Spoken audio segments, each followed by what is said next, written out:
Welcome,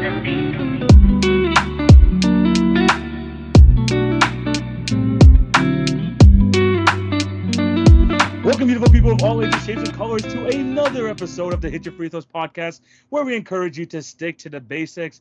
I'm one of your co-hosts, TV, aka TV on Basketball, alongside my co-host Jay, aka the Knockdown Jay. How's it going, my guy? It's going good, man. Dog days of the NBA season is kicking in, but we got enough news to hold it down, and we got a couple funny topics on the docket today. Yeah, I mean, he said it perfectly. Not a lot of news to cover, except for one massive contract, which we will be getting to in this episode. But at the end of the day, like we mentioned, there's going to be some nice creative stuff coming to the pod this summer. This is going to be one of those episodes where you're going to see a lot of that. We did the point guards last week, top 5. So this week we're doing the top 5 shooting guards, which should have a bit more, how would I say it, more variety than it did for the last week for the point guard. So hopefully that's the case. And it's just going to be another great episode, finishing it off with a draft and quiz as well. Should be another great episode.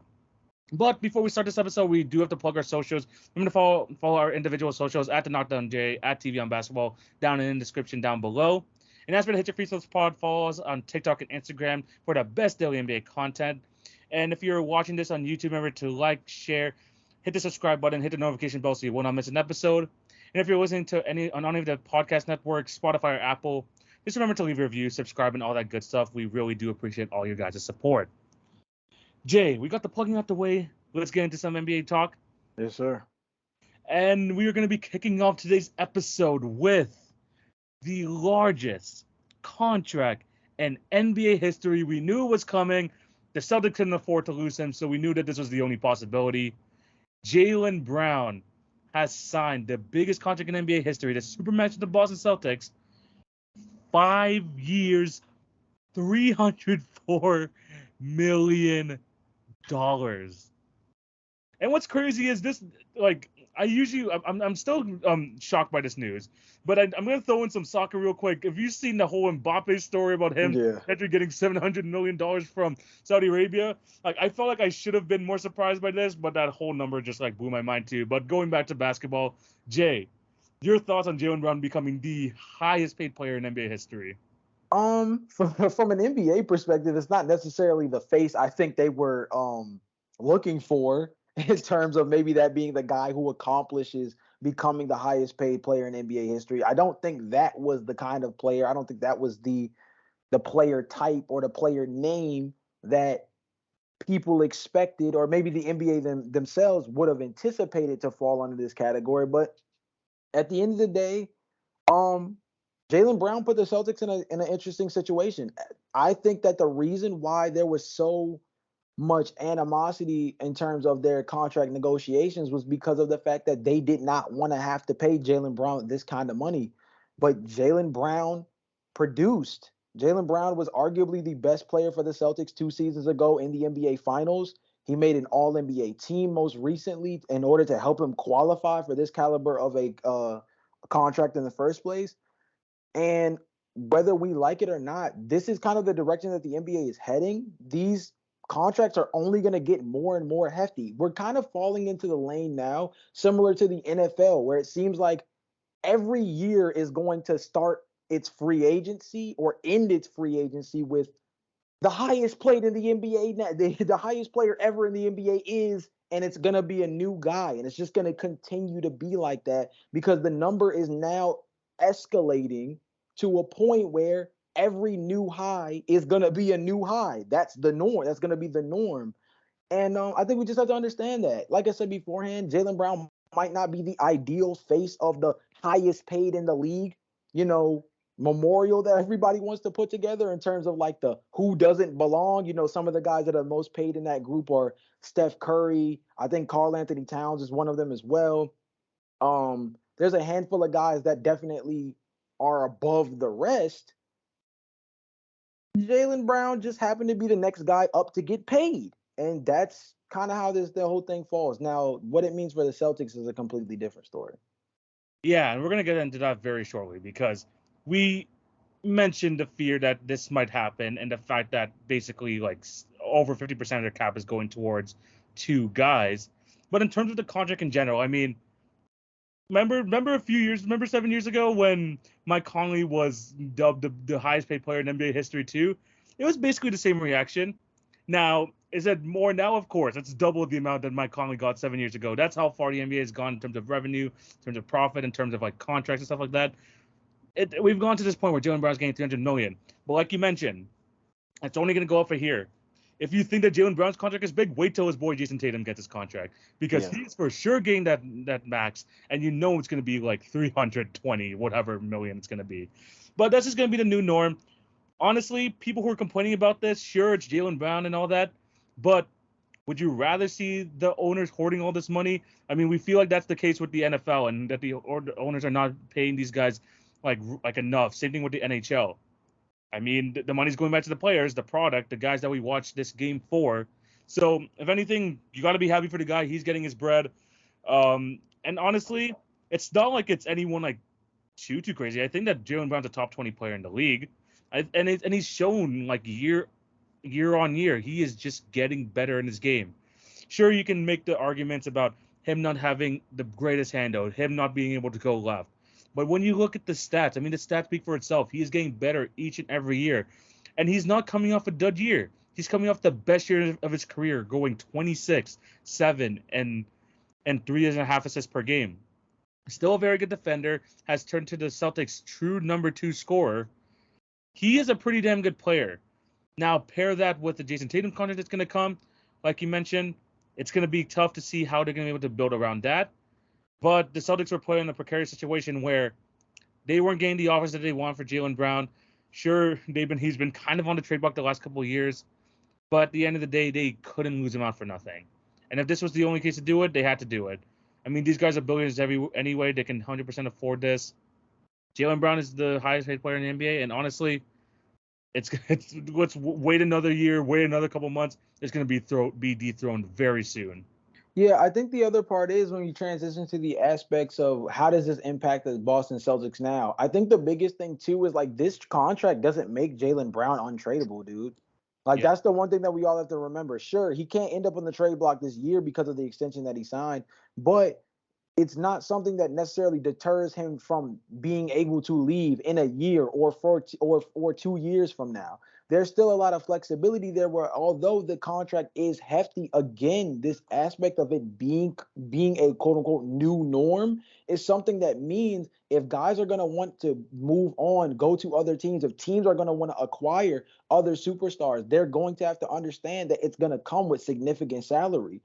So it's just going to become something that, from a cap standpoint, general managers are just going to get used to having to do math with bigger numbers. That's going to be what it is. Jaylen Brown has been one of the most controversial all-star players in terms of him being a legitimate number 2. What would he look like as a number 1? Does the Tatum Brown dynamic work in terms of being a championship caliber team? These are the types of conversations that we've been having since what, probably 2017? Yeah. You know what I mean? This has been a running conversation for a long time of what would these two guys look like on different teams? What does Jaylen Brown want for himself long term after making an All NBA team, positioning himself as a potential All Star on a consistent basis?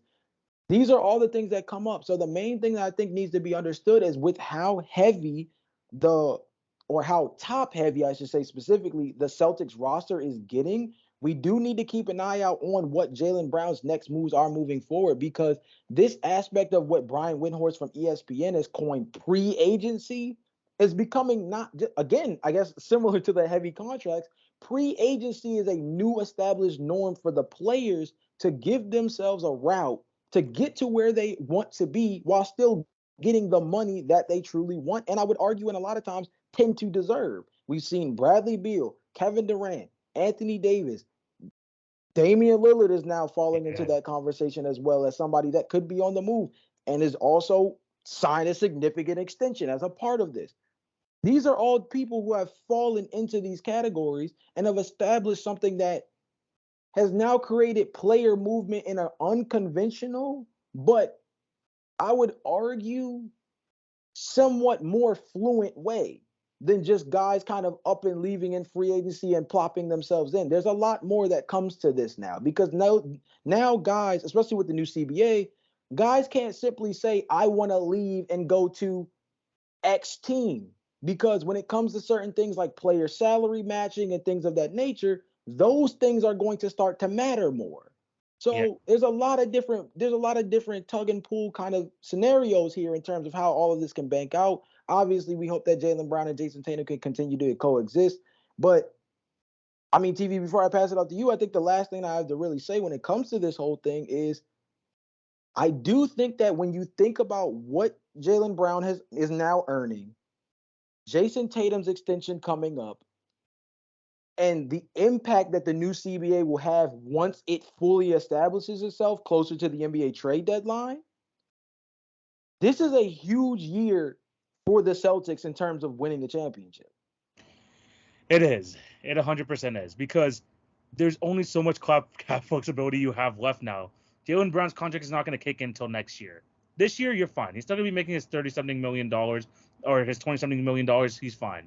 Jason Tatum's still going to be making his $30-something million. Jaylen Brown's contract kicks in 24-25. He's going to be making $52 million. Jason Tatum's still going to be making his 36, but still, that takes up about maybe 55-60% of the cap. Once you get into 25-26, and the projected salary cap by then is going to be $149 million, that's when Jason Tatum's contract is going to be, his inevitable contract is going to kick in. That's when you're going to have Jaylen Brown getting paid $57 million, and Jason Tatum's going to be getting paid $54 million of the $149 million salary cap.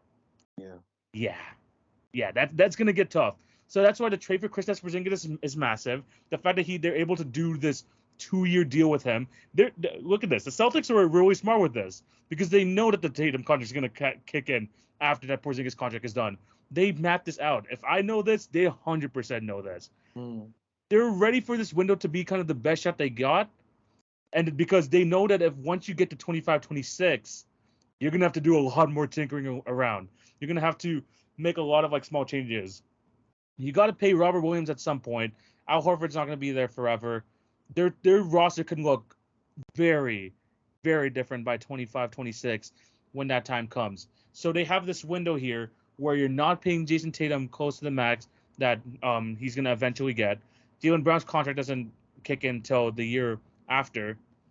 Now they have Kristaps Porzingis. Sure, they're over the salary cap, but they got a little bit of wiggle room. They have to take advantage of these 2 years right now. This is the best chance they got. They have the roster. They still have the depth. They look like, on paper, probably a top 2 team in the East. They got to take advantage of this.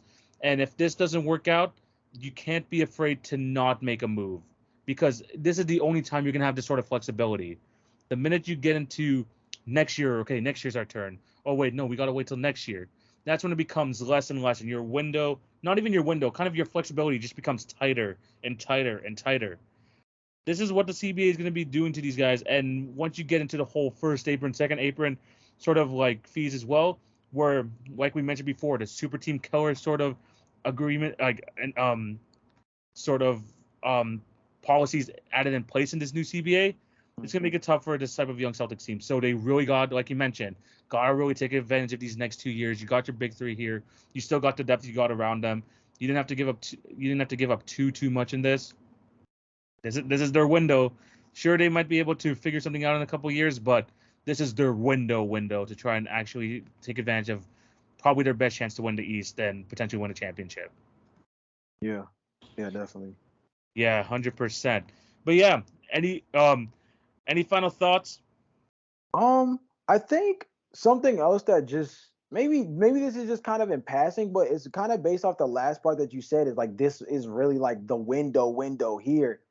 It's just so crazy how wide the window once was. You know what I mean? This is a team that was associated with, they could trade for Jimmy Butler. They could trade for Paul George. They could trade for Kawhi Leonard. They could trade for Anthony Davis. And now they can trade for a reputation rebuilding Kristaps Porzingis in the terms of him trying to reestablish himself as a unicorn all-star caliber player.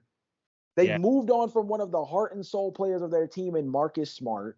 They've seen guys like, for example, Kyrie Irving and Isaiah Thomas, who both were all-star guards for this team, come and go.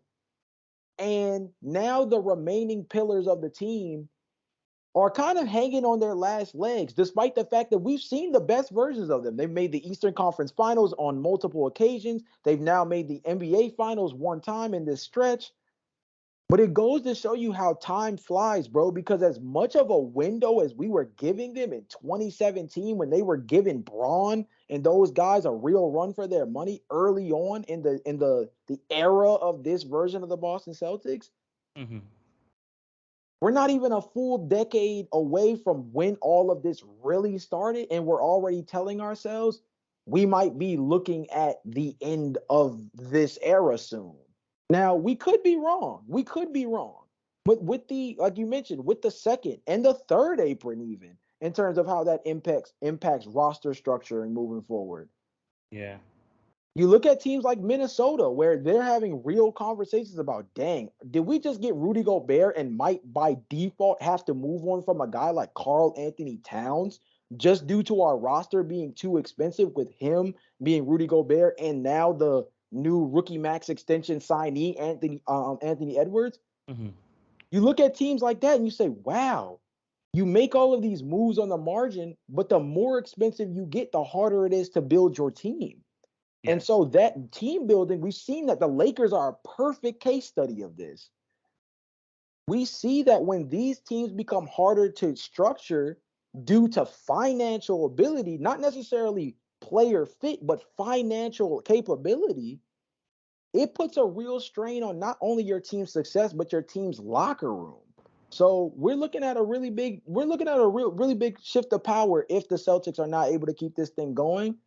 It'll be intriguing to see because as long as this window is open, they've always got a shot. But like you said, this clock is ticking. It's ticking way faster than we're used to for a Boston Celtics team that we've kind of thought could be the best team in the East for a long time. And now here we are 7, 8 years later, and they've been one of the better teams, but they haven't been able to capitalize. 100%.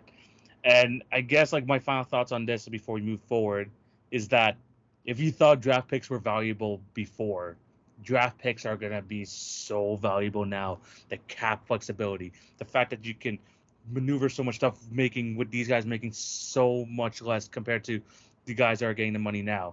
Draft picks are going to be more of a premium, so you're going to see more and more trades down the line in the future, and all these like these roster moves where you're going to be like, wow, that's it for this player, for X player over here. Yeah, because teams are going to be hoarding onto those draft picks even more if they know that they have that these like moves might hinder their cap flexibility, especially if you're trying to go for this 1 or 2 year window. Having a good draft, having a good scouting partner is going to be even more important, and try to figure out this whole like cap situation while not trying to go into those first, second, third apron penalties is going to be extremely important too. The Celtics might have to go into those penalties for pretty soon. So, like you mentioned, they've been a great team in the East for a while now. Time to start converting when you have the chance. Moving on to the next topic, and it's still pretty newsworthy. Michael Jordan, after his long stint with the Charlotte Hornets, has finally sold the team for, I think it's $2 billion. Yeah, I think it was $2 billion. We're gonna miss his time as a Charlotte Hornet owner. So much great success. Okay, obviously I'm joking, but Jay, it's been a ride for Michael Jordan as an owner, hasn't it? Dude, describing it as a ride is probably being nice. It's definitely been a roller coaster for all the wrong reasons. This is a team that I think just has not been ran very well. I think if you look into the news over the last, decade or so in terms of Michael Jordan owning this team, he's a guy who has been a lot more focused on um listening to whoever's speaking in his ear at the time, and it's really influenced his decision making in a unfortunate way in a lot of senses. He's had it's weird to call it fortune, but he's been fortunate enough to be able to draft in the lottery and draft very high in the lottery in a lot of different situations. And although you wouldn't commend that because that means you're one of the worst teams in the NBA, that also gives you a lot of potential hits on NBA superstar talent. And they've they've been unable to accomplish that. And you know, a lot of people will point to like Adam Morrison as like the most significant one in terms of wow, this is the start of the fall. Like but it's the Michael Kidd Gilchrist. It's the even more recently the James Book Knight, for example. It's different things like Kai Jones, who they took a flyer on later on in the first round, later on in the or early portion of the first round still, but guys like that where they just haven't really been able to capitalize on all the opportunity that they've had. Michael Jordan also had this weird obsession with drafting guys who were like multi-time multi-year, guys in college. Frank Kaminsky, Miles Bridges worked out, I would say, outside Yeah. of, off the court Yeah. allegation related things. But in terms of on the court production, I would say that was a good pick. But he fell in love with this archetype of like seasoned college veteran winner from blue blood program as opposed to significant young upside talent with ability to blossom. And aside from situations like drafting LaMelo Ball, where it was kind of a no-brainer, he is picked to go the harder route more times than not in terms of drafting, acquiring talent. Shoot, the Nicholas Batum contract, Gordon Hayward, the not trading Kemba Walker before he ended up, eventually moving on for basically nothing. These are all certain circumstances that have really kind of impacted that franchise, and unfortunately, it really hurts the off the court legacy of Michael Jordan moving forward. But I think that the Hornets now, with this fresh breath of air, especially with the changes in some of the rules kind of settling the score as well, will make it where I think we will see slowly but surely Charlotte become something much more than what they've been over the last decade or so. Yes, 100%. Before we get into the bad of the Charlotte Hornets, which we will 100% will, I do have to give Michael Jordan. I'll give him 2 flowers. I'll give him not even a bouquet. I'm gonna give him 2 flowers. One, for drafting Kemba Walker, probably the best player in the franchise's history. Congratulations. And 2, for drafting LaMelo Ball. Congratulations. Now let's look at the rest of it. The Charlotte Hornets, in its tenure as owner, has not been higher than the 6th seed in the East. And this is the Eastern Conference. For a big chunk of that was looked like a laughingstock compared to the West. Mm.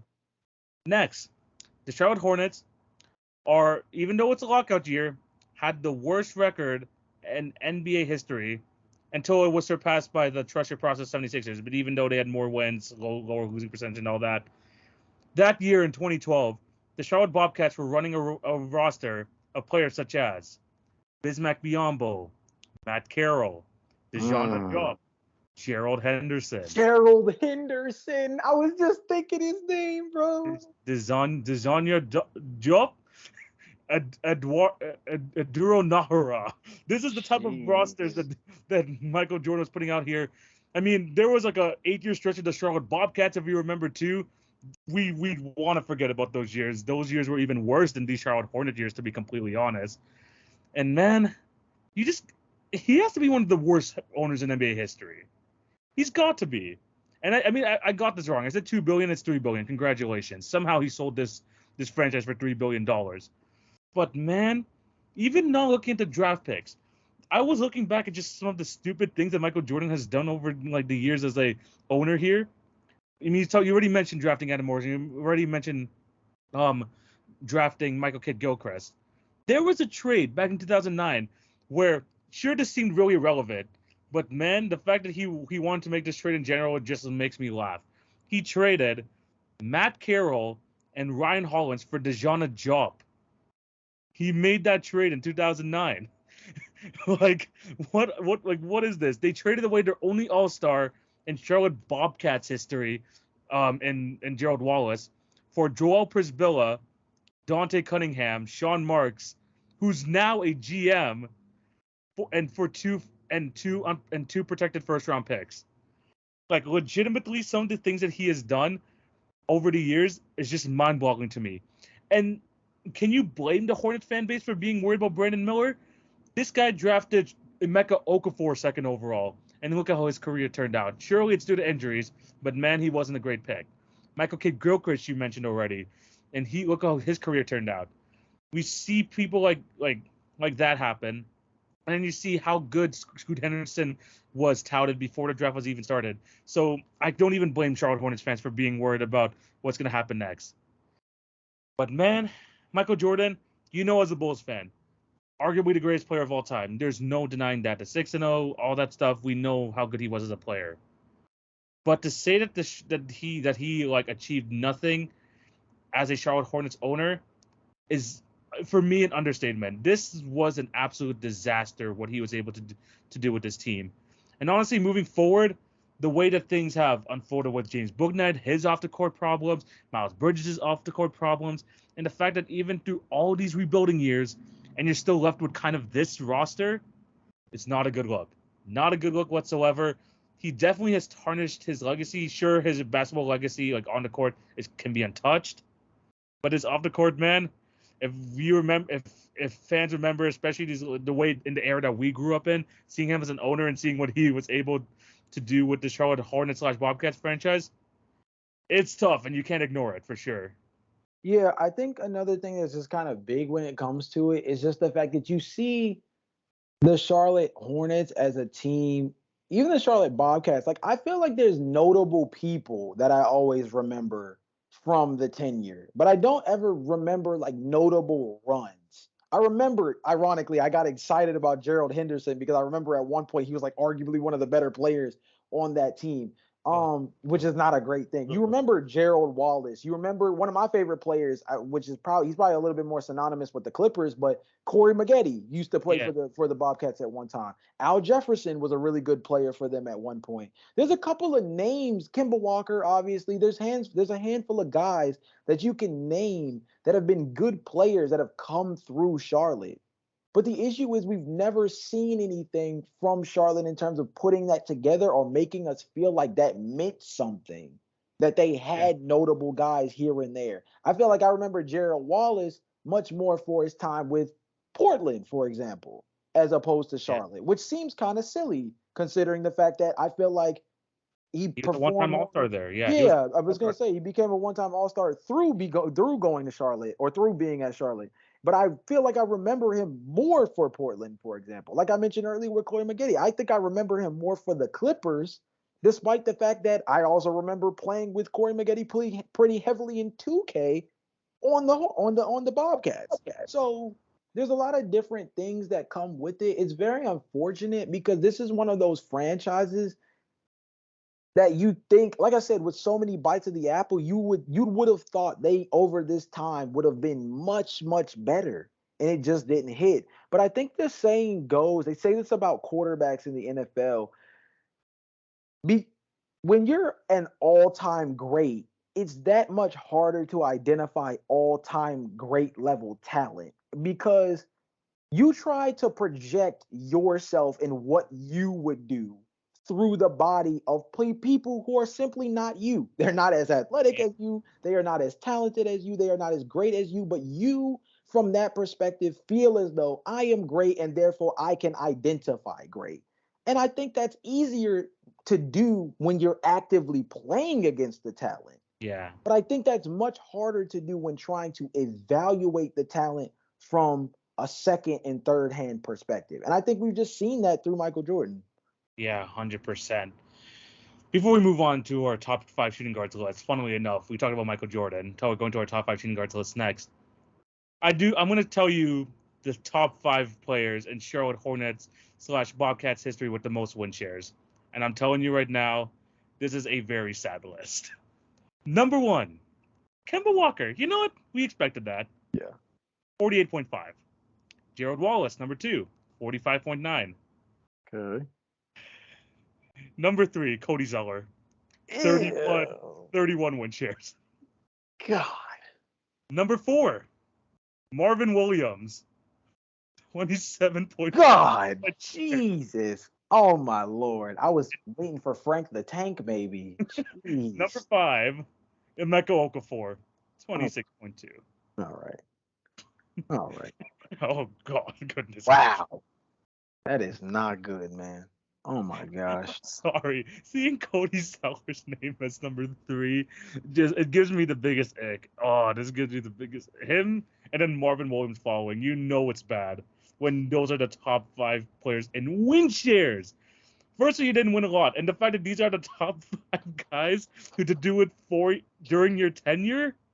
No, that tells me enough. Let's move on. That was a horrible run. He said, "Nah, I'm done." I'm done. Oh, Done. Once I saw that Cody Zeller and Marvin Williams were on this list, no, let's move on. Let's move on to a topic where we went from talking about probably the worst of the worst over the last 15 years in terms of an NBA franchise to something very positive. We're going to be going. We did the top 5 point guards last week. We are going to be talking about our top 5 shooting guards this week. We're going to be doing this basically for the next 5 weeks. So we're going to go shooting guards this week, small forwards, power forwards, centers, all that good stuff. Yeah.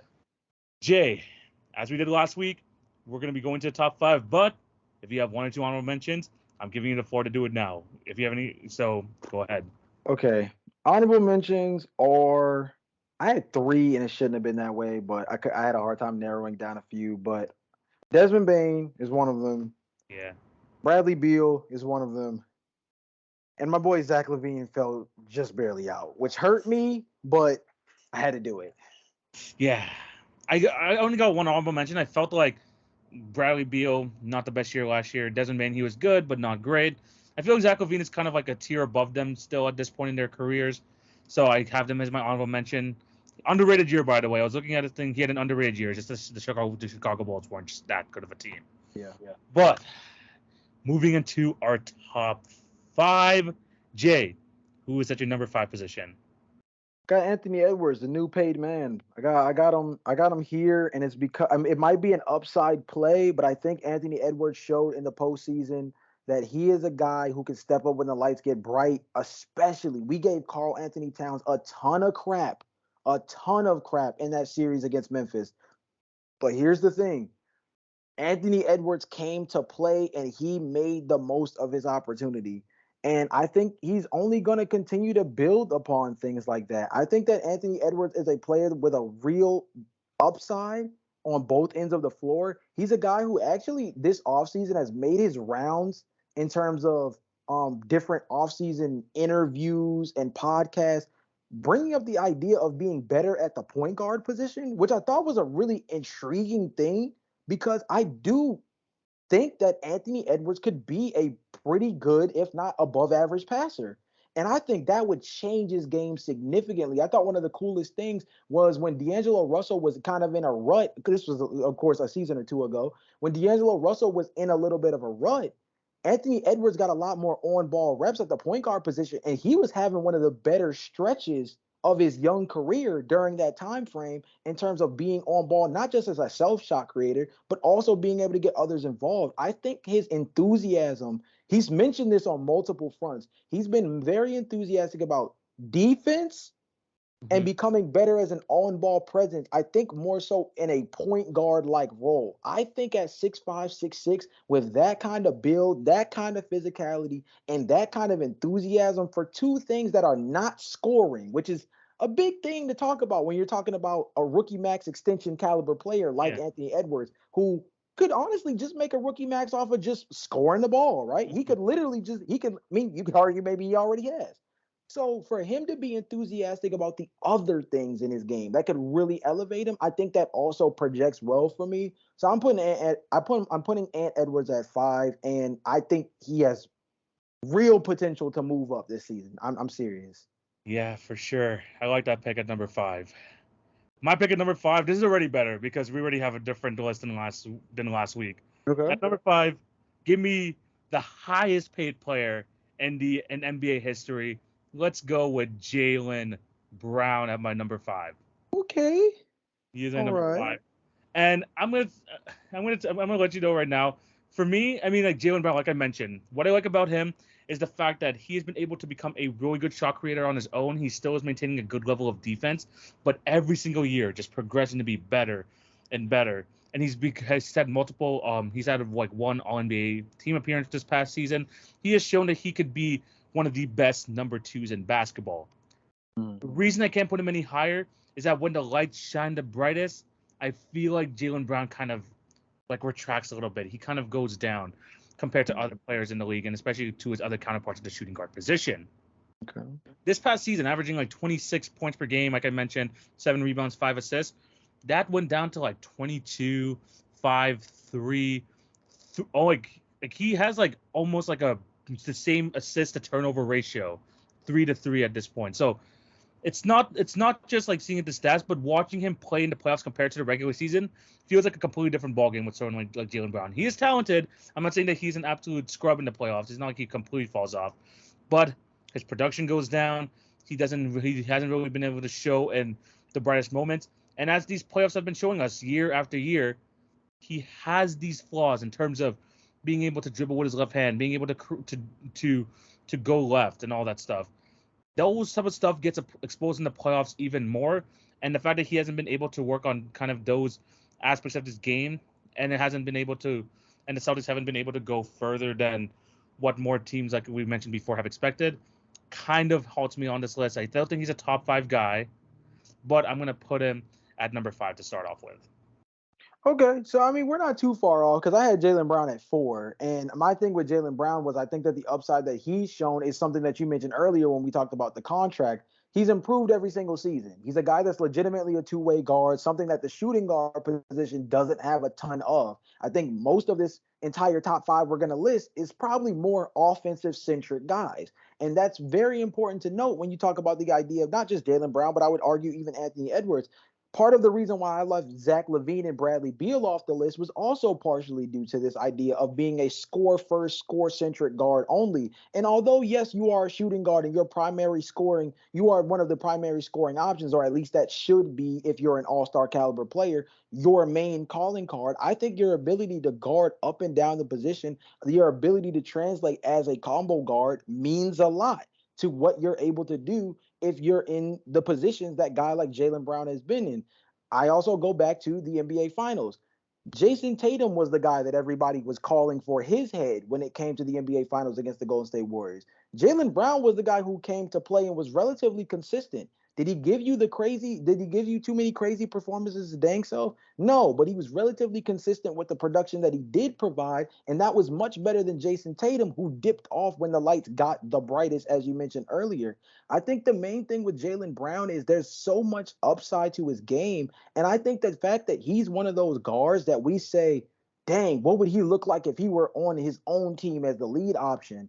I think the fact that we wonder that about him means that there's potential for him to elevate even higher than where he is now, but he shares a spotlight with a player who is arguably as talented, if not just is more talented than him, and it leaves us wondering. That's why I give Jaylen Brown a little bit of benefit of the doubt. So I put him at 4. So we're not too far off. Yeah, and I'm going to go off that too because we're not too far off because your number 5 is my number 4. Okay. I'm going to go with Anthony Edwards. And for me, the reason I have Anthony Edwards over Jaylen Brown is the playoff production. I'm not going to just talk about because he hasn't gone far in the playoffs. He's only made it to the first round and all that. But you can't tell me when you watch his game that he kind of emits Jamal Murray playoff memories, like Luka Doncic type of playoff sort of play. When the lights are the brightest, that's when Anthony Edwards kind of embraces it. His team, not quite there in terms of making a deep playoff run. They first need to be healthy, and also they just need to have a better team around him in general. They have to make some moves. But when it comes to Anthony Edwards, and this is why he's going to make jumps on this list probably by next year as well, his responsibility on the perimeter and his ability to not only score at an extremely high level, which we know that he is capable of, but taking on new responsibilities, talking about how he wants to be near the best at his position on the defensive end too. Just the way that he carries himself and wants to kind of be the best and take over that role. You could just see that in his game. And you could tell in the playoffs that he when it's his time, he knows when to take over, and that's when his game is at his best. This past season, in the regular season, 24, 6, and 4. When you jump into the playoffs, sure it was only 5 games, 31, 5, and 5. And what makes me even more excited about his game going forward is this past playoff run. His regular season turnovers per game was at 3.3. He dropped it all the way down to 1.6. He's getting better at protecting the ball. He's getting better at passing, And yes, like you mentioned before, is this more of a projection thing? Maybe. But he doesn't have the same experience as Jaylen Brown. We need to, again, see more in terms of team success. But we know what Anthony Edwards is on the basketball court. And when he's on the basketball court, I could say he could be a top 5, a top 10 talent in this league. And I don't think I could say that about Jaylen Brown at this point in his career. I could see that Anthony Edwards could be that guy, and he has the talent to take the next step. But just his like ability to brace like tight pressure situations and just be able to like take his game to like a whole new level each and every year. I'm gonna give him the 4th position on this list so far. I think that's a good call. I don't think there's a whole bunch of like tug of war going on here and there. I think those are definitely a toss up, and you could go either way. I think I might be giving Jaylen Brown the nod because of the playoff experience, as we mentioned beforehand, and not just the experience itself, because team success is team success, but it's his individual performances over that stretch and the significant sample size that we have of that. Right. So I think that's probably the only thing I'm giving him lean for, but I do understand why you also say that the upside itself carried with the fact that the Timberwolves are going to need to become much more competitive in the Western Conference. And I think that starts with Anthony Edwards, leads to a lot where this could easily flip more definitively, like by the end of next season. So I'm giving Jaylen Brown the benefit of the doubt, but I don't think this is like an insane toss-up to ask. Yeah, 100%. Who do you got at number 3? I still got James Harden here. I felt like this was like reaching when I initially did it, and then I just couldn't get past the fact that I spent most of last season believing that James Harden deserved an All-Star spot last year. I look at everything that he was able to do as one of the top assisters in the NBA, still averaged around 20, 21 points a game, and he became one of the 1-2 punch that was one of the most dynamic duos in the NBA in him and Joel Embiid. And James Harden, I believe, this is my personal opinion, I believe that James Harden single-handedly was the catalyst to Joel Embiid getting his MVP season. I think that was the difference because I think that it created a much more aggressive Joel Embiid. There were also baskets and the ability to play offense in a more efficient and aggressive way by Joel Embiid because of the kind of point guard / shooting guard, depending on James Harden that night, was. And I still think that from a regular season volatility standpoint, he can carry you through an 82-game season. James Harden doesn't get injured much. He's a very productive player. The dude finds a way to be impactful even by accident.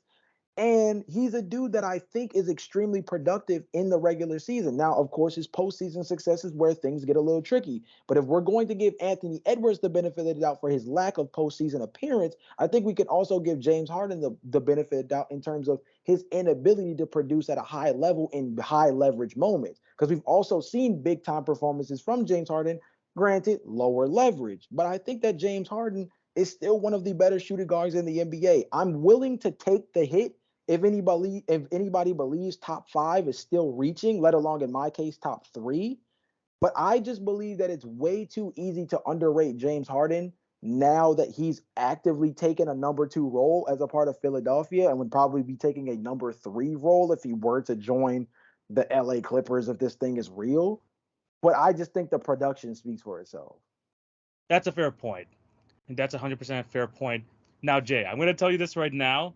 Maybe we might have our list a little bit different because I had James Harden as a potential candidate for my point guard position. So that's why I didn't include him on this one. Okay, that's fair. But if I were to put him in the shooting guard list, I would bump Jaylen Brown out, put Edwards at number 5, James Harden at number 4. I would say that. Okay, that's understandable. But I don't know if you have this guy on your shooting guard list. Now that you said James Harden, I'm not sure if you have this guy on your shooting guard list. Okay. Number 3, I'm going with Paul George. Okay, so I struggled with that one. So if we're taking James Harden off the list, so let's I'm glad we're having this conversation actually. Yeah. This is proof that everybody who's listening to these podcasts, me and TV do not talk about our list before we get on the pod. We probably should have prefaced that, but we do not talk about our list before the pod. So this is actually pretty great. If we were to take James Harden off because he classifies more as a point guard, Paul George would be right here. Yes. This is where Paul George would be right here. So even if like James Harden was considered a shooting guard in my list, I would bump off Brown. I would put Anthony Edwards at number 5. I would put Harden at number 4. But I I think would, I agree with that. I think I would be a little bit more content if I had only one spot left and it was between 4 and 5 for Jaylen Brown and Anthony Edwards. I think I would lean more with the youth and the defensive upside of Anthony Edwards, and I would put him at 5. So I think I agree with that. okay. So but if I mean it's fine if you have James Harden there. Would you have put Paul George at number 3 if that was the case? Yeah. If Okay. if we were to go, if we put James at point guard instead, Paul George would go here. I thought Paul George was 3, and I thought Paul George was like more of a 3, and Kawhi Leonard been playing the 4, but I think it just kind of depends on lineups. So Yeah, 100%. I mean, Nicholas Batum started most of the year, so I just assumed he was the power forward. Good So call. like, so I was like, okay, I must put Paul George here. Okay. I guess I'll speak for both of us and start with Paul George. I feel like he's still underrated. I don't know about how you feel about it. I feel like don't know a lot of people talk about how great Paul George is still. Yeah. He's a 6'8" forward who is still one of the better on-ball defenders in the league. 24 points a game, 6 and 5. Still could do a lot of things on the offensive end. And what I love about him is just, man, this guy is just consistent. His game is smooth. And he's just, when he's on the court, that's the thing. When he is on the court, you know that he can go like toe to toe with a Kevin Durant when healthy. Like he could be like up there with him. Maybe not on the same level, but he can compete. He can compete with the LeBron Jameses. He could compete with some of the best wings in the league. But same thing with his boy Kawhi Leonard. We just don't see enough of it. We really don't. But when he's on the court, and I still think that he is, and of course we take injuries into account. When he's on the court, he's still showing me year after year that he is still a top 3 player at his position.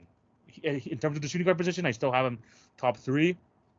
The Clippers, we know that their talent is there. It's just the injuries just always prevent them from going further than they can actually go. But man, Paul George, year after year, still proves that he is one of the top guys in this league, still a borderline top 10 guy. And for that very reason, and the fact that he is still doing it on a very high level, I still got to show him his respect. I got to put him at number 3.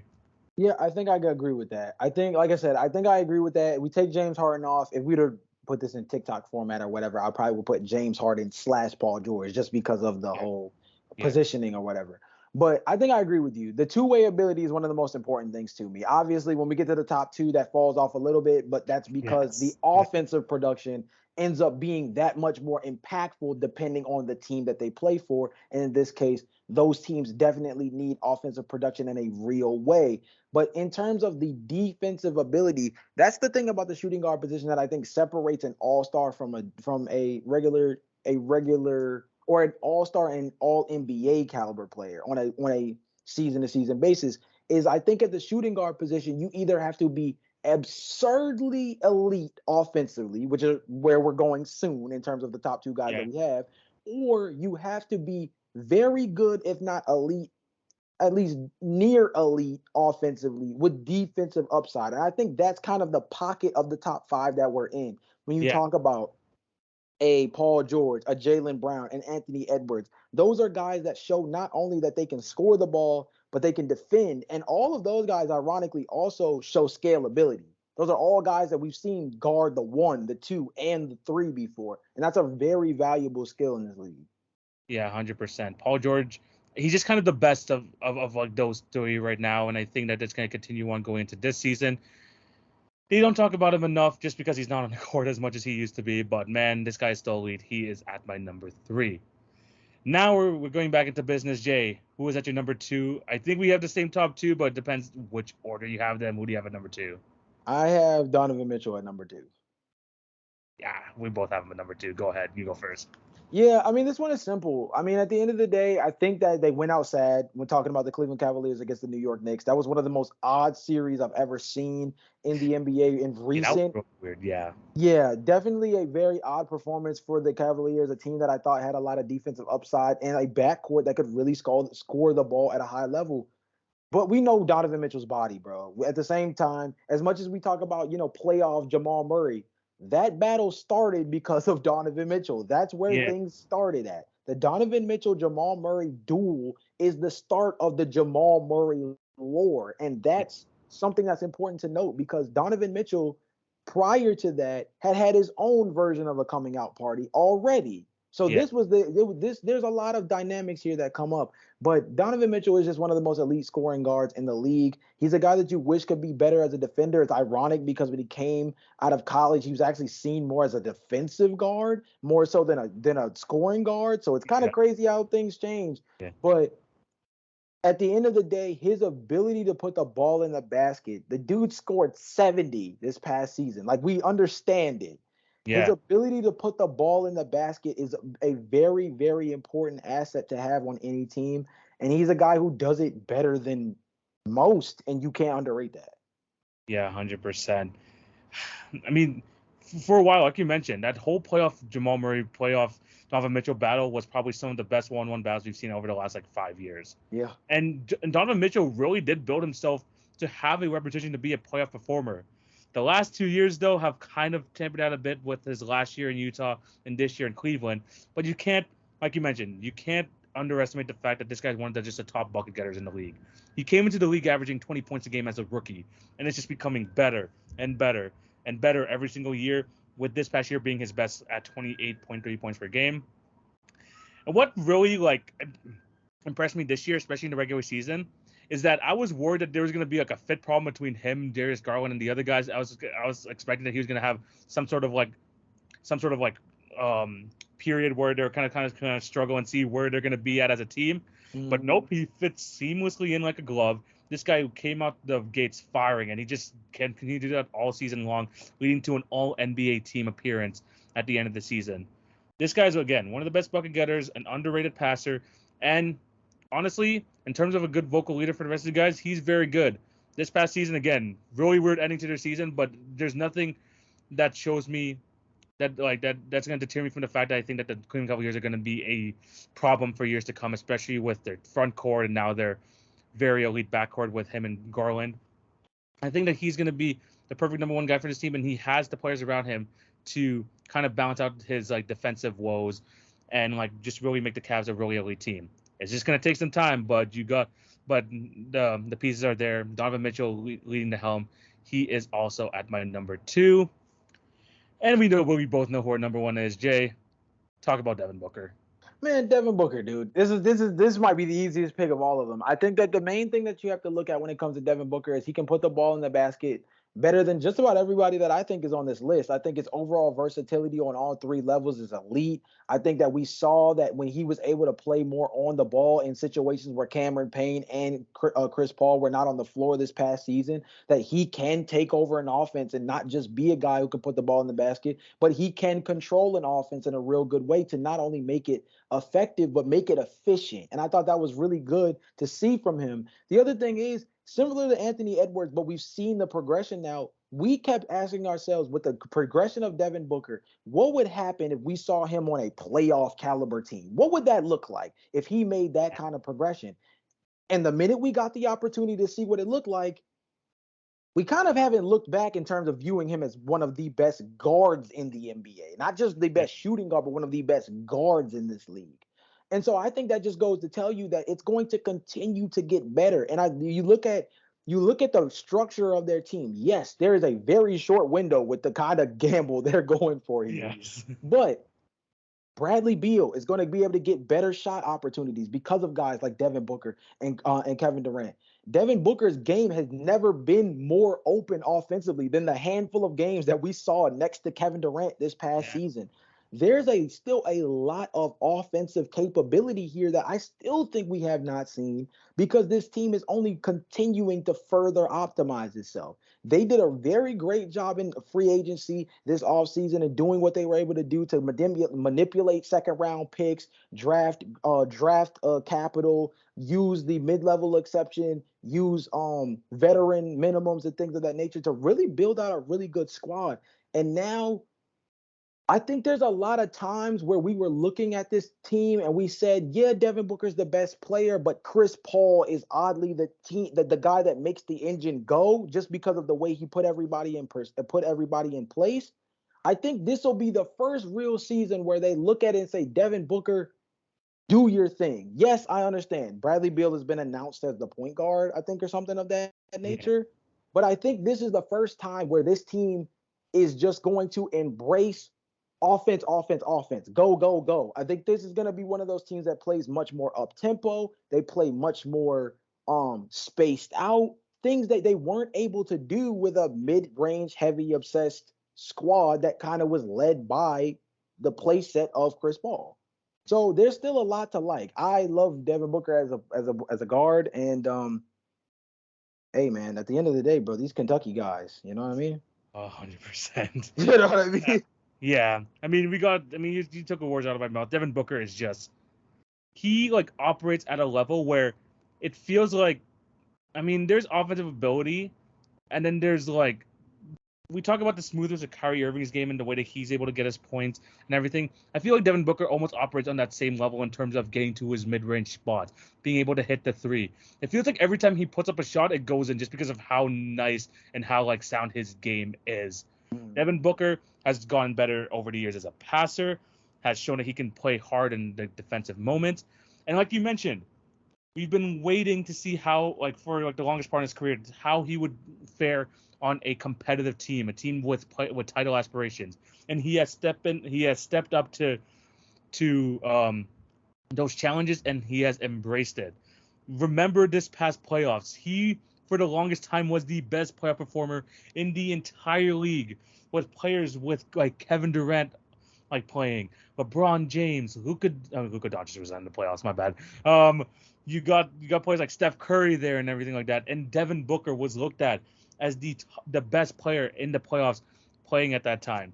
Sure, the end of that Denver series was kind of rough for both him and KD, to be completely honest, but he has shown that when it comes to the playoffs, he is able to take the reins, not only as the best, like the lead guard, but be able to be a point guard. I mean, yes, Bradley Beal is going to be a point guard, the starting point guard coming into this year, but we're going to see, I think, even more now than ever, Point Book, the one that we've been waiting for the longest time. And I think that he's just going to continue to grow in his game. His efficiency is always off the charts every single year.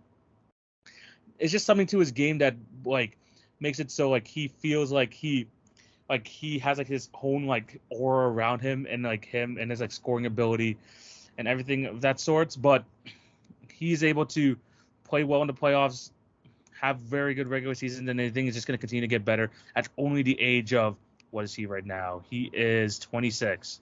It's only going to get better from here for Devin Booker.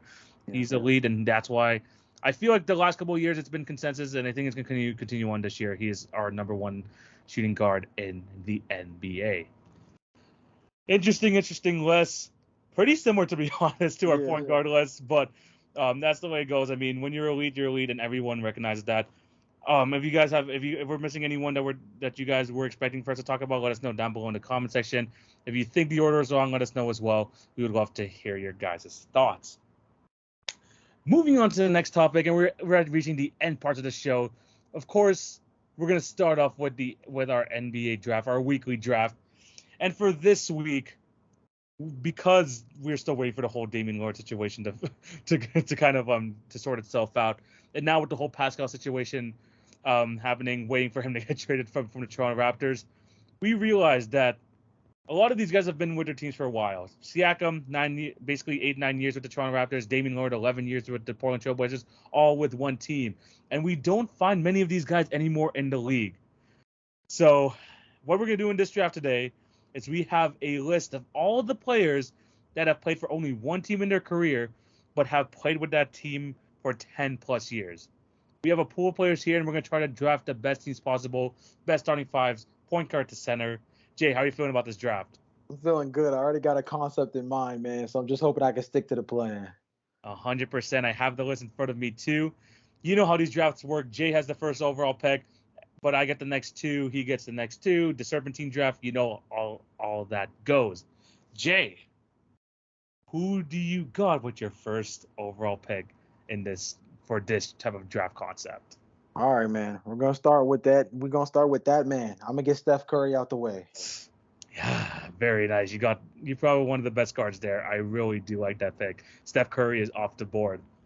But this is what I love, man. This is what I love, having the back-to-back picks. Because I'm gonna create probably one of the best duos in NBA history with these back-to-back picks. Okay. Tim Duncan and then Kobe Bryant. These Ooh. two put together. Imagine a world where you have one of the best defenders in all time in Tim Duncan, multiple-time MVP alongside Kobe Bryant in his prime. Ooh, you know what these guys are all about. The championships, the All-NBAs, the All-Stars, the MVPs. This duo would be nasty, and they're going to be leading my team with these next two picks. We got those two. All right. Well, TV, I'll tell you something. By you drafting that way, you've officially handed me the concept I was looking for. I was praying that we would be there. Now it's showtime. If that didn't allude to you what's happening next, I am getting Magic Johnson and I'm putting him at the 1 right now.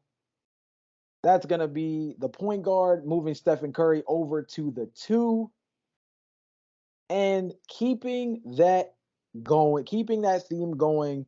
I got to get Julius the Dr.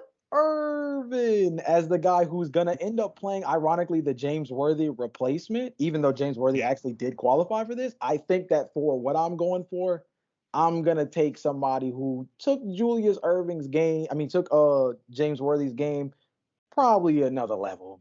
Yeah, 100%. Great pick there with Julius Irving and Magic Johnson. That's a pretty damn good team. Very offensive oriented. The defense is a bit questionable, but very offensive We'll oriented. see in a minute. We'll see in a Let's minute. see. I can't believe you left this guy on the board. I thought when you were going with the theme, I thought that this was 100% going to happen. With my next two picks, I'm going to tell you the first one right now.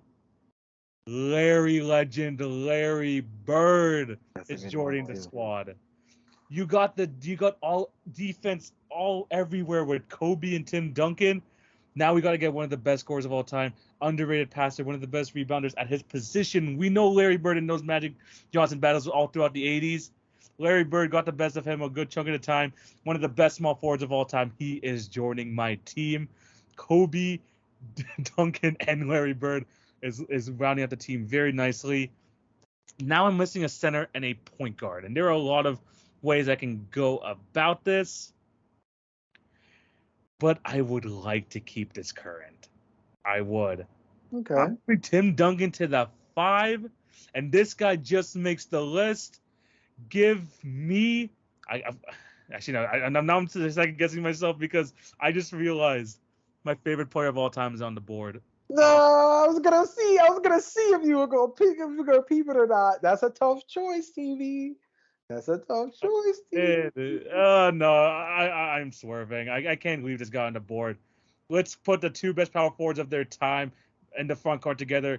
Give me the spacing. Give me Dirk Nowitzki over there at the power forward position. Tim Duncan can play the 5. I think he played most of his minutes at the 5 anyway, so so I'm gonna put him there.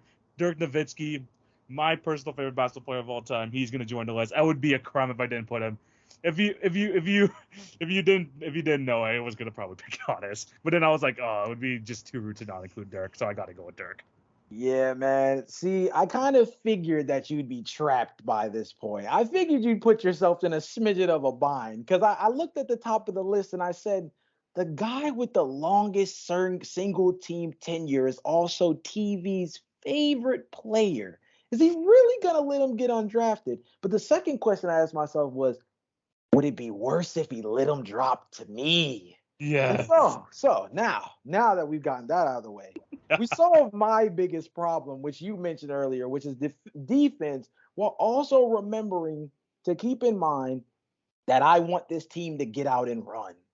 So the last two players that I'm going to pick are Giannis Antetokounmpo Yeah. and David Robinson. Oh boy. Oh no, that defense is filthy. Oh yes, Sirski. Yeah. Speaking of Donovan Mitchell, this team is basically built like freaking it's like a super jacked up version of the Cleveland Cavaliers. Just a super jacked up version. Oh, so man, that front court may just like make up for your defensive problems because man, David Robinson and Giannis at the front court. Ooh, that's gonna be tough to get inside too for sure. Which leaves me with a point guard left. True. You took the best one off the board. I do have a couple of options. I got the leading assist leader in all time in John Stockton. I have the guy that we're basing this whole draft around, which is Damian Lillard. Options, options, options. Who will I go with for this last pick? I'm in a bind right now. I'm kind of like mixing around with these two. Is there another guy I want to go with? You know what? Kobe can run to one. We can move Okay. we're gonna make this team big. And we gotta go with one of the highest tenured guys in his team. We're gonna go with Big UD. No, No. no, no, no. He's got way too many picks to go with UD, bro. He's wilding. He's wilding. Nah, he got Reggie Miller on his list, John Stockton, Manu. Ain't no way this man picking UD. He's wilding. He's under pressure now. No. I need to build myself some time. Oh, you know what? I'm just let's not overthink it. We did this draft around a certain player. I feel like we should be in this draft. Give me Damian Lillard. Oh man, UD was such a bail, bro. I knew that was a time staller because ain't no way he got Dirk, Tim, and he about to get UD at the 3. He thought this was the Laurie marketing teams in Cleveland. Like he's wilding. Ain't Yo, no way. yo, man. Oh You're man. only as good as your last game. Heck Freaking your no. daughter's last game was elite. Was freaking elite. Oh man. It was definitely a time staller, but we got to show some love to UD. We drafted the other two 20-plus year guys on this list, and Dirk and Kobe. There was a chance that I could have got the final 20-year guy, but there's no way. Give me Damian Lillard at the point guard position. Oh, that was good. Jay, let's go through your team. All right. So at the 1, I've got Magic Johnson. At the 2, I've got Stephen Curry. At the 3, we've got Julius Erving. At the 4, we got Giannis Antetokounmpo. And then at the 5, I got David Robinson. Pretty damn good team. Very, very nice team. We had some all-time greats here, and you created a very nice team over there. At the point guard, I got Damian Lillard. At the 2, Kobe Bryant.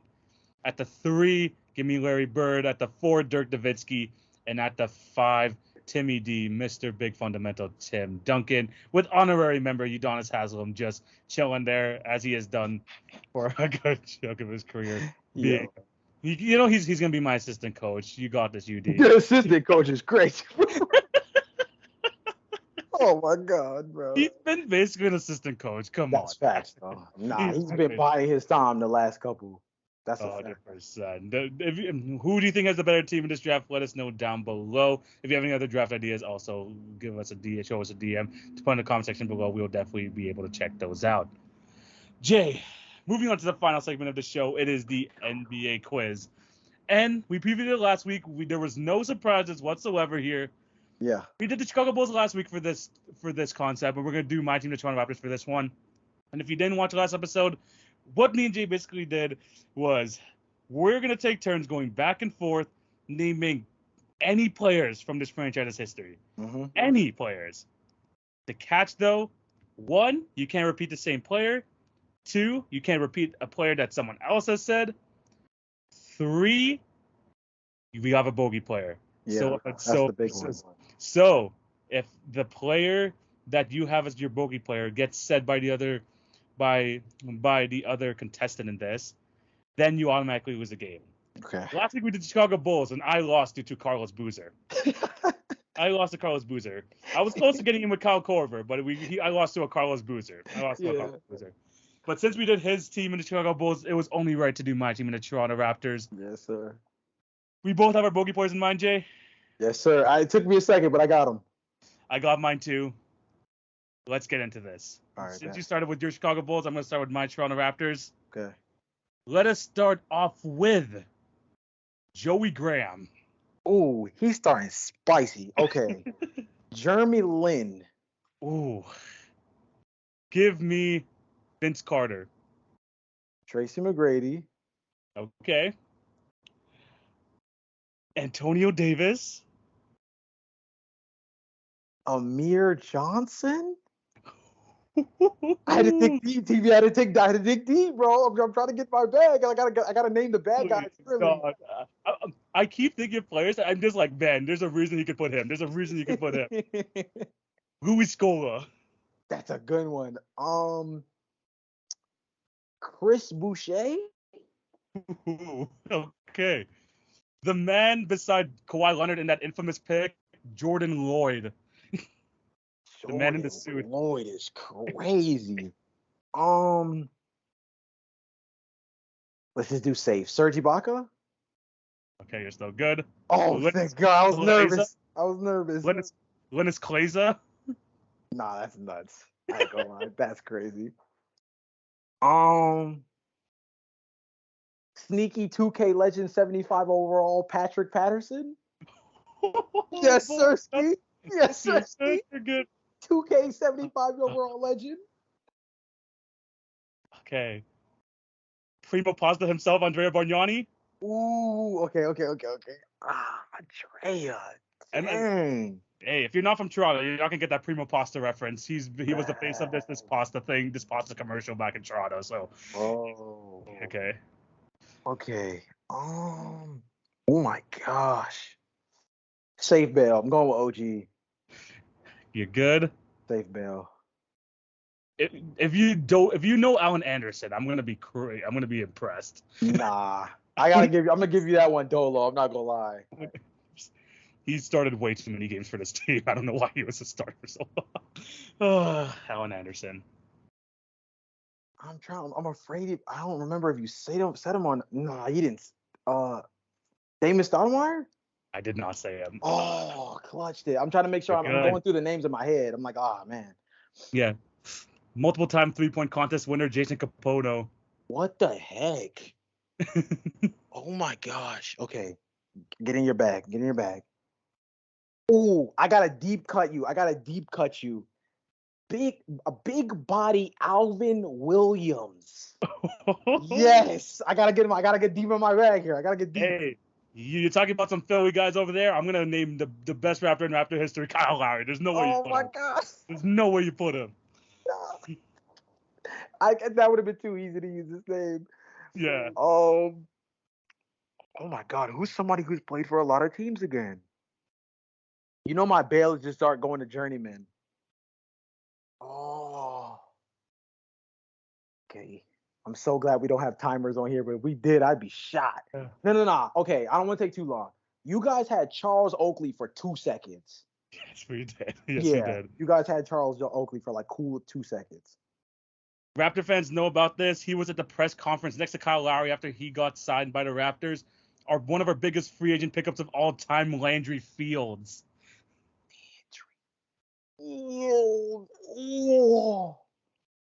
Wow. I'm not losing to you. That is a pull. Safety, Fred VanVleet, safety. Safety.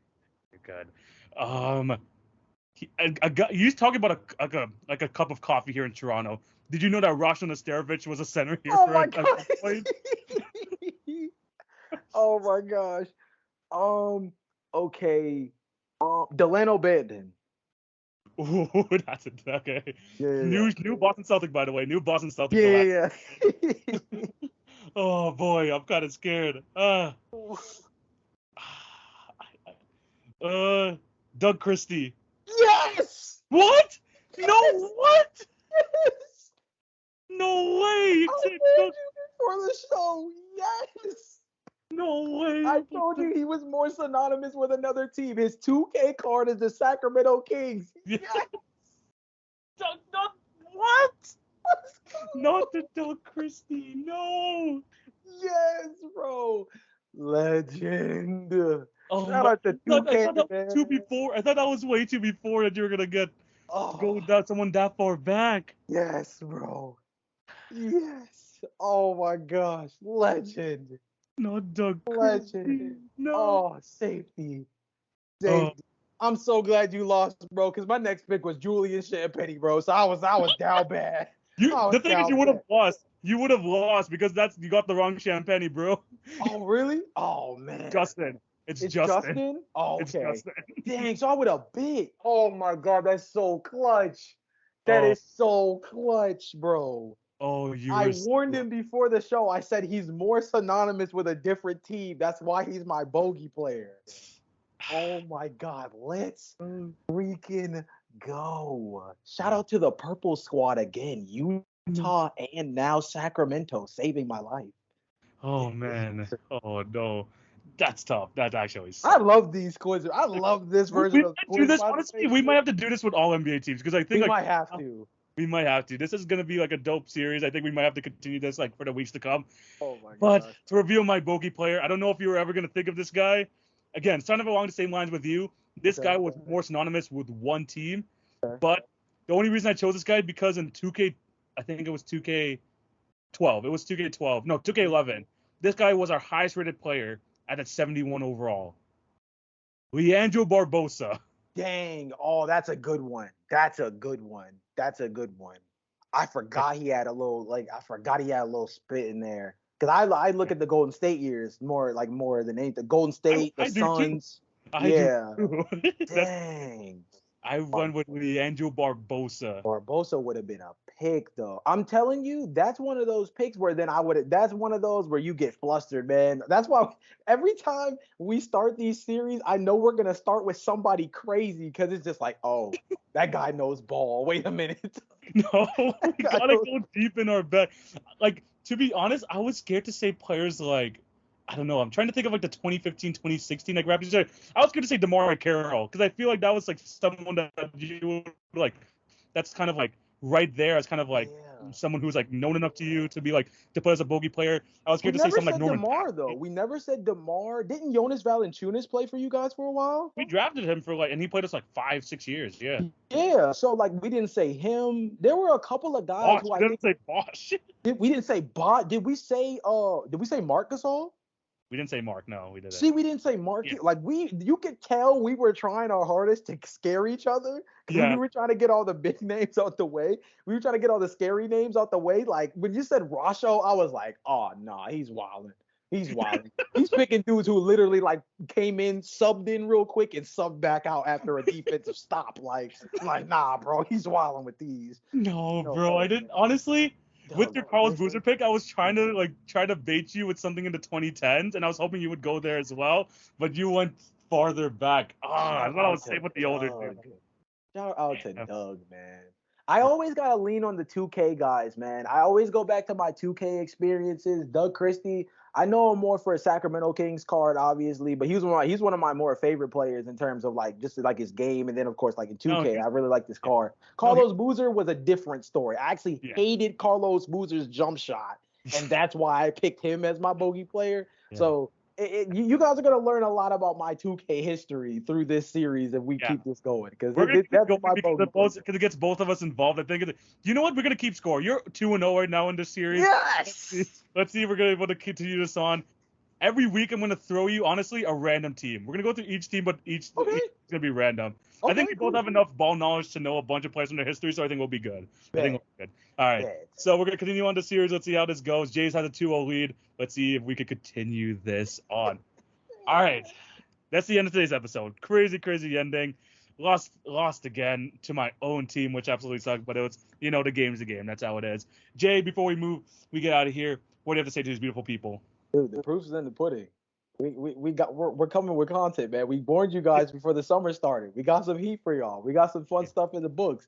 I'm about to move soon. It's about to be a movie. Like it's getting better. Me and TV have had some conversations about how content's gonna go, and things are only kind of getting better in terms of that. And you guys can hear it on the pod now. We're having more fun. We're enjoying the different kinds of flexibility that we have in terms of the kinds of stuff that we can talk about during the dull days of the NBA season. If you guys think it's fun right now, we're only going to get more creative. And as we get closer to the actual NBA season starting, then the floodgates really open up in terms of everything that we get to do on a week-to-week basis. So we're just having fun right now. If you think things are kind of exciting right now, if you guys are enjoying this time with us, again, remember to like, comment, subscribe as usual. But if you think that it's getting fun right now, if you guys enjoyed the little back and forth that me and TV have kind of been on these last 2 weeks, it's only going to get more fun from here.